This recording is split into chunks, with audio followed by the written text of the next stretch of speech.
4 لوگوں کو پھانسی ہوئی، ایک نے پہلے خودکشی کر لی تھی، 5 ایک نابالغ تھا تو وہ بچ گیا۔ نربھیا ایک تھی،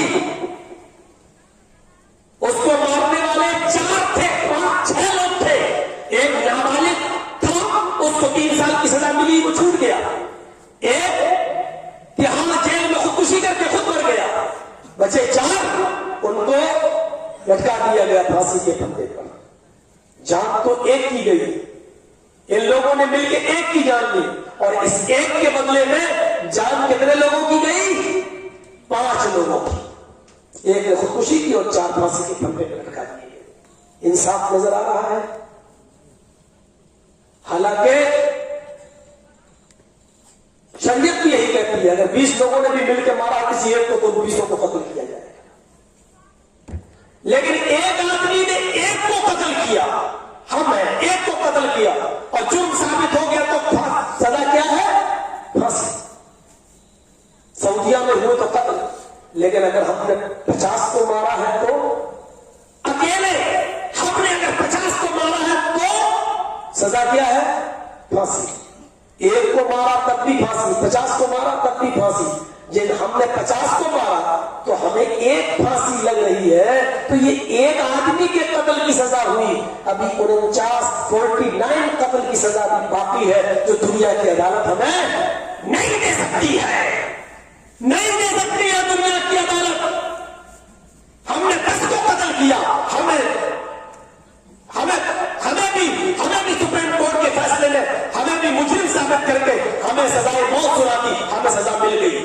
ہم نے تو 10 کو قتل کیا، سزا تو ہمیں اکیلے ملی، ابھی 9 آدمی کے قتل کی سزا میرے اوپر باقی ہے، یہ کون دے گا؟ دنیا کی کوئی عدالت نہیں جو اس آدمی کو پوری سزا دے سکے۔ اسی لیے بنایا گیا آخرت کا دن، ڈے آف ججمنٹ، جہاں انسان کو اس کے اچھے اور برے عمل کی پوری جزا بھی ملے گی اور پوری سزا بھی ملے گی۔ جو 9 قتل کی سزا اور باقی ہے، جو 49 قتل کی سزا اور باقی ہے، وہ تمہیں جہنم میں بھگتنا پڑے گی، وہ تمہیں سزا ملے گی۔ اس لیے ڈے آف ججمنٹ ماننا پڑے گا، قیامت کا دن ماننا پڑے گا، اس لیے یہ یقین کرنا پڑے گا کہ ایک دن آئے گا قیامت کا، اور اس دن انسان کو اس کے عملوں کی پوری جزا اور سزا ملے گی۔ اليوم لا تملك نفس لنفس شيئا والامر يومئذ لله۔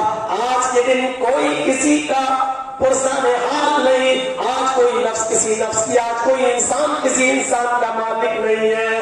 والامر یومئذ للہ، آج کے دن سارے معاملات اللہ کے اختیار میں ہیں۔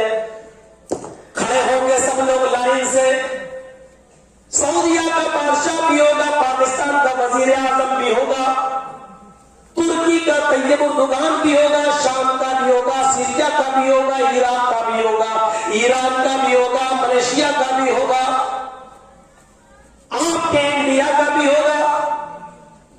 لائن سے سب کھڑے ہوئے ہوں گے اور اللہ تعالیٰ پکار کر کہے گا، اے دنیا میں چودراہٹ کرنے والوں، اے دنیا کے بادشاہوں، اے دنیا کے مالکوں، ہم نے الگ الگ حصوں کا الگ الگ آدمی کو مالک بنا دیا تھا، اے مالکوں، اے دنیا داروں، اے دنیا میں بادشاہ کرنے والوں، لمن الملک اليوم، آج کے دن کا پورا مالک کون ہے؟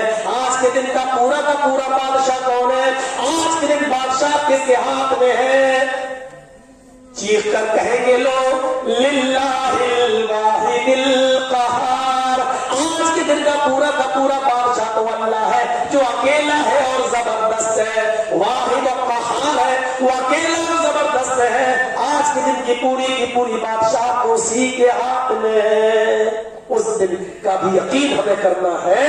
اتنی چیزوں کے بعد میرے بھائیوں، اب آئیے میرے اس جملے پر جس پر میں اپنی تقریر کا اختتام کر دوں گا، اور اسی کامیابی کے اوپر کل مزید باتیں آپ کے سامنے آئیں گی۔ ذرا سنیے گا، اتنی چیزیں بتانے کے بعد، کتنی چیزیں؟ ذالک الکتاب لا ریب فیہ، اس کتاب کی تلاوت جب کرو تو شک و شبہ سے اس کتاب کو بالکل پاک سمجھو، اس میں ڈاؤٹ نہ کرو۔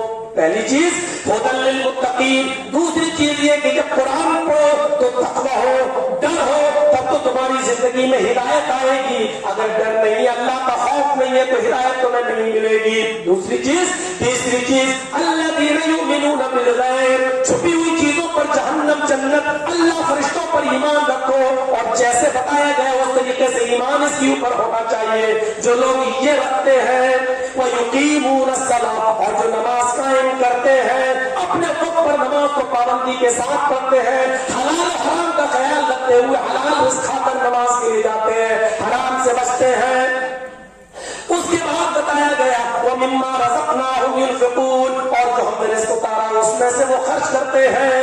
اور چیز ہے وَالَّذِينَ يُؤْمِنُونَ بِمَا أُنزِلَ إِلَيْكَ وَمَا أُنزِلَ مِن قَبْلِكَ، اور قرآن پر بھی یقین رکھتے ہیں. قرآن سے پہلے جو ہم نے کتابیں اتاری، تورات، زبور، انجیل، ان پر بھی ان کا ایمان ہے کہ یہ بھی اللہ کی کتابیں تھی، اللہ نے نازل کی تھی، لیکن ان کے ماننے والوں نے ان میں گڑبڑی کر دی اور اس نے اصلی میں بہت سی چیزیں نقلی ملا دی. اب یہ کتابیں منسوخ ہو گئی، لیکن تورات، زبور، انجیل سب آسمانی کتابیں تھیں. قرآن پر بھی ایمان، قرآن سے پہلے جو کتابیں نازل ہوئی ان پر بھی ایمان. وَبِالْآخِرَةِ هُمْ يُوقِنُونَ، اور جو قیامت کے دن پر یقین رکھتے ہیں. اتنا کام کرنے والوں کو اللہ تعالیٰ کیا کہہ رہا ہے؟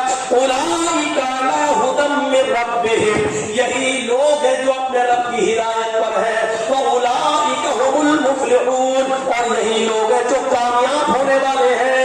اب کامیاب ہونے کے بعد انسان کہاں جائے گا؟ کامیاب ہونے کا مقصد کیا ہے اور کیسی کامیابی، یہ انشاءاللہ ایک ٹکڑا اس کا چھوڑ رہا ہوں جو کل انشاءاللہ پورا کروں گا میں.